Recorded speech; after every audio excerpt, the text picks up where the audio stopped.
Hi everyone, myself Varaprasad and welcome to my channel guys. तो आज की जो वीडियो पे जो है मॉरेटोरियम के पीरियड के बारे में और उसके साथ साथ कैलकुलेशन, मतलब ये जो मॉरेटोरियम पीरियड खत्म होने के बाद आपको कितनी पेमेंट करना पड़ेगा और कितनी चार्जेस लगेंगे मॉरेटोरियम पीरियड पे, वो सारी इन्फॉर्मेशन आपको बताना चाह रहा हूँ। और इसके साथ साथ मेरी तरफ से एक हम्बल से रिक्वेस्ट है, और आप भी कुछ इन्फॉर्मेशन अगर शेयर करना चाहते हैं या क्वेश्चंस कुछ पूछना चाहते हैं, आप नीचे कॉमेंट पे लिख सकते हैं। और उसके साथ साथ गाइस, आप अगर पहली बार मेरा चैनल अगर चेक करने से आप जरूर जाकर सब्सक्राइब कीजिए। तो चलिए आज का जो वीडियो जो है ना शुरू करते हैं।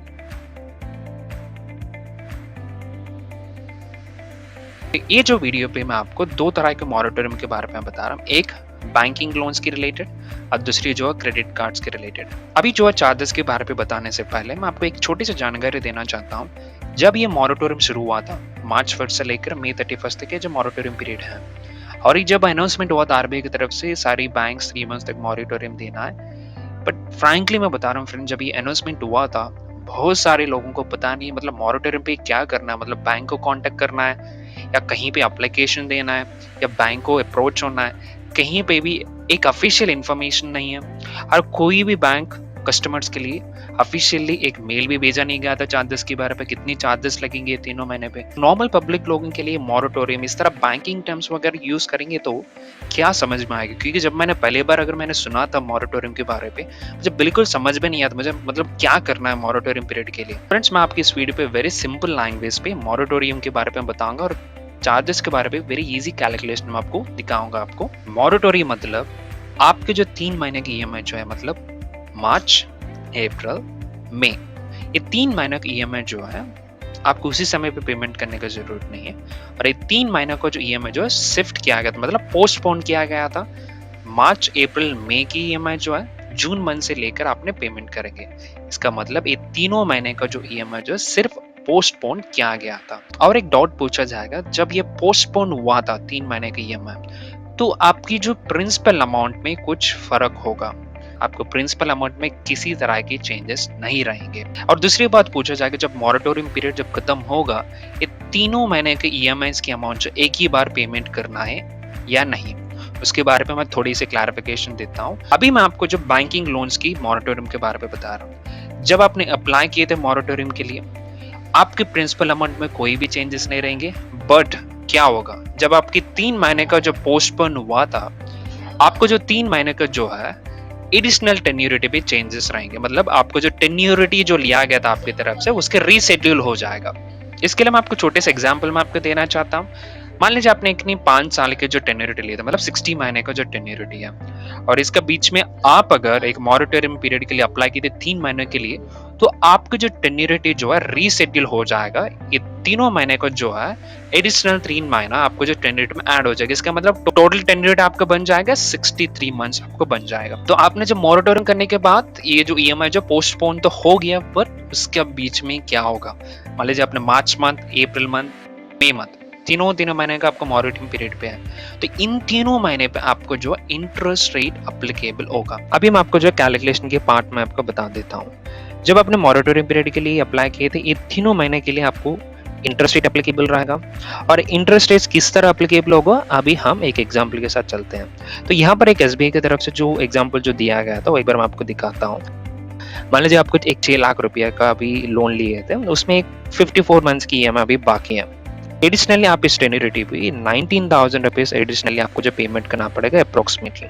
तो ये कैसे होगा वो तो कैलकुलेशन यहाँ पर तो नहीं दिया गया था, बट तो अभी हम इस एग्जाम्पल के साथ चलते हैं। तो आपने 6 लाख रुपये का लोन लिए थे और उसमें 54 मंथ्स का भी ईएमआई बाकी है, और आपके जो सारी ईएमआई क्लियर हो चुका है फरवरी मंथ तक। तो एग्जाम्पल आपने 60 महीने का अगर लिए हैं, तो फरवरी मंथ जो भी ईएमआई था सारी ईएमआई आपका क्लियर हो चुका है। अभी 54 मंथ्स की आपको पेमेंट करना है। और एक चीज मैं आपको बताना पड़ेगा, जब आपने लोन की अमाउंट जब पेमेंट करते हैं, आपको जो इंटरेस्ट रेट जो रहेगा रिड्यूसिंग इंटरेस्ट रेट में रहेगा। इसका मतलब जो ईएमआई जब हर महीने जो पेमेंट करते हैं, प्रिंसिपल अमाउंट बढ़ता रहेगा और आपको जो इंटरेस्ट रेट घटता रहेगा।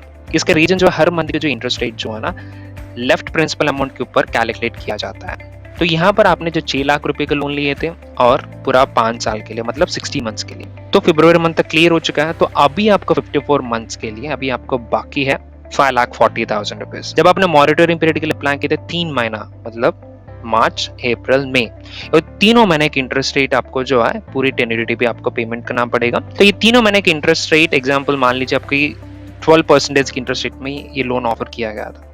इसका मतलब पर मंथ की इंटरेस्ट रेट जो रहेगा 1%। इन तीनों महीने के लिए जो इंटरेस्ट रेट हो जाएगा 3%। ये 3% अभी हम जो रिमेनिंग जो टेन्योरिटी जो है मतलब 5,40,000 रुपीज के ऊपर हम कैलकुलेट करना पड़ेगा, क्योंकि जो लोन्स की इंटरेस्ट रेट जो कैलकुलेट किया जाता है जो लेफ्ट प्रिंसिपल अमाउंट के ऊपर।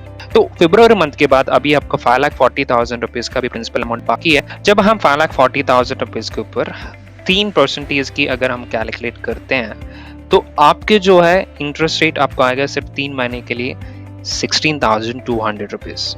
ये जो 16,200 रुपीज के ऊपर अगेन गवर्नमेंट की तरफ से जीएसटी लगाया जाएगा, तो जीएसटी हो जाएगा 2,916 रुपीज लगभग। तो ये जो 3 महीने पे आपको जो इंटरेस्ट रेट हो जाएगा अराउंड 19,000 रुपीज अप्रोक्सीमेटली। तो आप सोच सकते हैं यहाँ पर आपको जो है टेन्योरिटी पीरियड जो है ना सिर्फ पोस्टपोन हुआ था आपको जो ईएमआई, बट हाउएवर इन तीनों महीने के लिए आपके इंटरेस्ट रेट आपका एप्लीकेबल हो रहा है। और ये जो इंटरेस्ट रेट जो है ना आपको जो ओरिजिनल इंटरेस्ट रेट के हिसाब से आपको जो कैलकुलेट किया जाएगा तीनों महीने के लिए, और उसके ऊपर जीएसटी भी लगाया जाएगा, और ये जो पूरी अमाउंट जो है आपको जो टेन्योरिटी पीरियड पे आपको ऐड होकर आएगा। और यहाँ पर जो 3 महीना खत्म होने के बाद ये जो 19,116 रुपीज जो आप एक ही बार पेमेंट करने के लिए जरूरत नहीं है, क्योंकि ये आपको ईएमआई अमाउंट नहीं है, ये सिर्फ एडिशनल इंटरेस्ट रेट है। तो ये जो एडिशनल इंटरेस्ट रेट क्या होगा आपको जब बैंक की तरफ से जब बाकी जो टेन्योरिटी जो मतलब यहाँ पर 54 मंथ्स का जो टेन्योरिटी जो है बाकी, तो उसमें जो है ये सब आपको इंक्लूड होके आ जाएगा हर महीने की ईएमआई पे। तो इस कैलकुलेशन पे आपको कुछ डाउट है तो आपको नीचे कमेंट पे लिखिए। तो अभी मैं आपको जो क्रेडिट कार्ड के कैलकुलेशन के लिए मैं आपको बताता हूँ। क्रेडिट कार्ड का कैलकुलेशन वेरी सिंपल, इतना कॉम्प्लिकेटेड नहीं है, वेरी सिंपल की बात है उनका। जो भी आपका ड्यू है मई 31 तक जो स्टेटमेंट के हिसाब से पूरे जून मंथ पे जो चार्जेस लग जाएंगे, तो जून मंथ के स्टेटमेंट के हिसाब से जो अमाउंट है पूरी अमाउंट आपको जो पेमेंट करना पड़ेगा। बट यहाँ पर आप एक चीज नोटिस करना है, मान लीजिए आपने जो मार्च मंथ में एक 10,000 की स्टेटमेंट जनरेट हुआ था, तो आपने मॉरेटोरियम पीरियड के लिए अप्लाई किए थे, तो वो जो मॉरेटोरियम पीरियड अप्लाई करने के कारण आपको जो हर महीने के जो फाइनेंशियल चार्जेस रहेंगे आपके कार्ड के हिसाब से लगभग 3.50% वो आपको जो चार्जेस किया जाएगा as per the March month statement. But credit card में एक चीज होता है, जो भी आपका चार्जेस जो होते हैं ना वो भी एज ए आउटस्टैंडिंग अमाउंट की तरह इंक्लूड कर दिया जाता है।